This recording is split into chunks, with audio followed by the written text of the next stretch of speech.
dịch COVID-19, F0 tiếp tục tăng ở 60 tỉnh thành. Ngày 5 tháng 11, Bộ Y tế cho biết có 7.487 ca mắc COVID-19 tại 60 tỉnh thành, với 3.207 ca cộng đồng.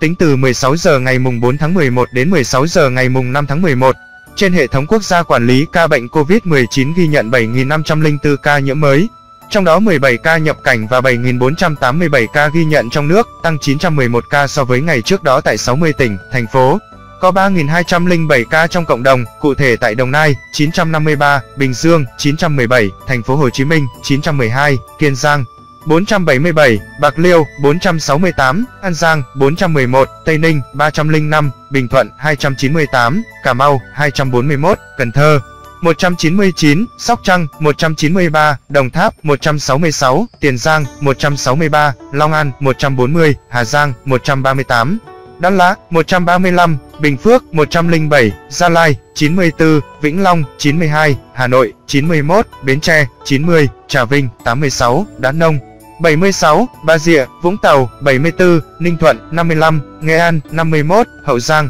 49, Thanh Hóa 49, Bắc Ninh 46, Khánh Hòa 44, Bắc Giang 43, Phú Thọ 39, Nam Định 37, Lâm Đồng 30, Quảng Ngãi 26, Quảng Nam 23, Hưng Yên 22, Bình Định 18, Quảng Ninh 16, Đà Nẵng 14, Hà Nam 13, Hà Tĩnh 13, Điện Biên 13, Kon Tum 7, Thừa Thiên Huế 7, Lai Châu 6, Thái Nguyên 5, Ninh Bình 5, Quảng Trị 4, Quảng Bình 4, Hải Dương 4, Hải Phòng 3, Phú Yên 3, Lạng Sơn 3, Thái Bình 2, Sơn La 2, Tuyên Quang 2, Lào Cai 1, Bắc Kạn 1, Cao Bằng 1. Kể từ đầu dịch đến nay, Việt Nam có 953.547 ca nhiễm, đứng thứ 40 phần 223 quốc gia và vùng lãnh thổ, trong khi với tỷ lệ số ca nhiễm 1 triệu dân, Việt Nam đứng thứ 151 phần 223 quốc gia và vùng lãnh thổ, bình quân cứ 1 triệu người có 9.680 ca nhiễm. Đợt dịch thứ 4, từ ngày 27 tháng 4 năm 2021 đến nay, số ca nhiễm mới ghi nhận trong nước là 948.646 ca, trong đó có 834.530 bệnh nhân đã được công bố khỏi bệnh.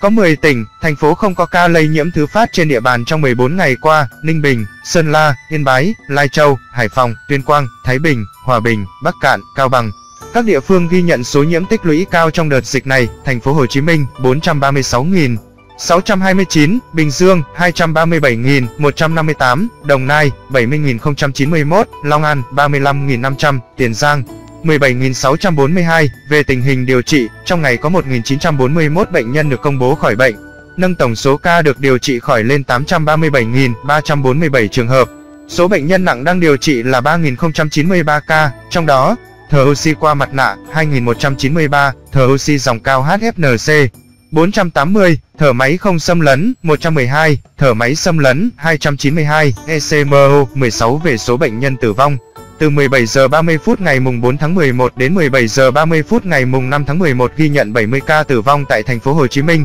33, An Giang 9, Bình Dương 6, Long An 5, Kiên Giang 3, Sóc Trăng 3, Hậu Giang 2, Bạc Liêu 2, Hưng Yên 1, Đắk Lắk 1, Tây Ninh 1, Đồng Nai 1, Tiền Giang 1, Ninh Thuận 1, Bến Tre 1. Trung bình số tử vong ghi nhận trong 7 ngày qua là 64 ca ngày. Tổng số ca tử vong do Covid-19 tại Việt Nam tính đến nay là 22.412 ca, chiếm tỷ lệ 2,4% so với tổng số ca nhiễm. So với thế giới, tổng số ca tử vong Việt Nam xếp thứ 34 phần 223 quốc gia và vùng lãnh thổ. Số ca tử vong trên 1 triệu dân xếp thứ 133 phần 223 quốc gia và vùng lãnh thổ. So với châu Á, tổng số ca tử vong Việt Nam xếp thứ 10 phần 49 quốc gia và vùng lãnh thổ. Số ca tử vong trên 1 triệu dân xếp thứ 28 phần 49 quốc gia và vùng lãnh thổ. Về tình hình tiêm chủng, trong ngày 4 tháng 11 có 1.365.149 liều vaccine phòng Covid-19 được tiêm. Như vậy, tổng số liều vaccine đã được tiêm là 86.319.808 liều, trong đó tiêm một mũi là 59.355.699 liều, tiêm mũi 2 là 26.964.109 liều.